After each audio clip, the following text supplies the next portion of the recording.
Di masa jahiliyah, Utsman pernah mencintai seorang wanita yang bernama Ruqayyah binti Muhammad. Ia hanya memendam cintanya di dalam hati. Suatu hari, ia mendengar bahwa Muhammad bin Abdullah menikahkan putrinya Ruqayyah dengan sepupunya Utbah bin Abu Lahab. Utsman sangat menyesal karena telah didahului oleh orang lain. Utsman tidak meraih bagian dari akhlak Ruqayyah yang luhur dan nasab keturunannya yang mulia. Maka dia berpulang ke rumahnya dengan bersedih hati. Dia bertemu dengan bibinya Sukda binti Quraisy. Seorang wanita yang tegas, cerdik, dan berumur. Bibinya lah yang membahagiakan Utsman dengan menghilangkan kesedihannya. Bibinya ini menyampaikan berita gembira kepada Utsman bahwa seorang nabi akan muncul.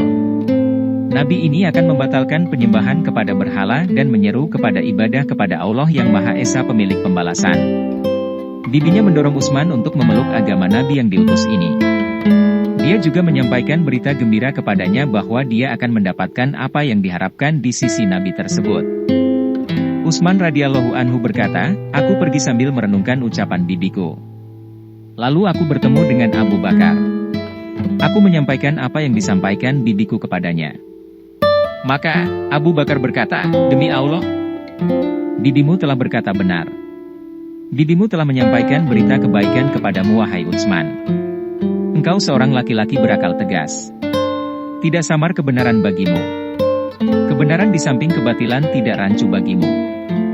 Utsman berkata, lalu Abu Bakar berkata kepadaku, 'Berhala-berhala apa yang disembah oleh kaum kita ini? Bukankah ia hanya sebongkah batu pejal yang tuli, tidak mendengar dan tidak melihat?' Aku menjawab, 'Begitulah.' Abu Bakar berkata, 'Wahai Utsman, apa yang dikatakan oleh bibimu telah terwujud. Allah telah mengutus Rasul yang dinanti-nantikan. Dia mengutusnya kepada manusia seluruhnya dengan membawa agama petunjuk dan kebenaran.' Aku bertanya, 'Siapa dia?' Abu Bakar menjawab, 'Muhammad bin Abdullah bin Abdul Muthalib.' Aku berkata, 'As-Sabiqul Amin?' Abu Bakar menjawab, 'Benar. Dialah orangnya.' Aku berkata kepada Abu Bakar, 'Maukah engkau menemaniku menghadapinya?' Abu Bakar menjawab, 'Ya.' Utsman berkata, 'Lalu kami pergi menemui Nabi Muhammad Shallallahu Alaihi Wasallam. Ketika melihatku beliau bersabda, 'Wahai Utsman, jawablah penyeru Allah. Sesungguhnya aku adalah utusan Allah kepada kalian secara khusus dan kepada seluruh manusia secara umum.' Utsman berkata, 'Demi Allah, begitu melihat Nabi Muhammad Shallallahu Alaihi Wasallam dan mendengar kata-katanya, aku langsung merasa tentram kepadanya. Aku pun membenarkan risalahnya, kemudian aku bersaksi bahwa tidak ada Tuhan yang berhak diibadahi dengan benar selain Allah, dan bahwa Muhammad adalah hamba dan utusannya.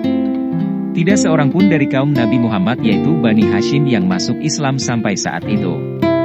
Namun tidak seorang pun dari mereka yang memusuhi Nabi Shallallahu Alaihi Wasallam selain pamannya Abu Lahab. Abu Lahab semakin membenci Nabi Muhammad. Permusuhannya dan permusuhan istrinya kepada Nabi Muhammad semakin menjadi-jadi, termasuk kepada kaum muslimin yang bersama Nabi Muhammad. Bahkan, ia meminta Utbah anak mereka untuk menceraikan Ruqayyah binti Muhammad agar ia menjadi janda. Maka Utbah pun mentalaknya sebagai balas dendam terhadap ayahanda Ruqayyah. Begitu Utsman bin Affan mendengar berita talak Ruqayyah, maka kegembiraan melingkupi dirinya. Dengan segera dia meminang Ruqayyah kepada Rasulullah Shallallahu Alaihi Wasallam. Maka Nabi pun menikahkannya. Ummul Mukminin Khadijah binti Khuwailid radhiyallahu anha menyiapkan Ruqayyah dan menyerahkannya kepada Utsman bin Affan. Dan akhirnya keinginan Utsman untuk menikahkan Ruqayyah pun berhasil. Utsman tidak hanya mendapatkan Ruqayyah, namun juga Allah dan Rasul-Nya.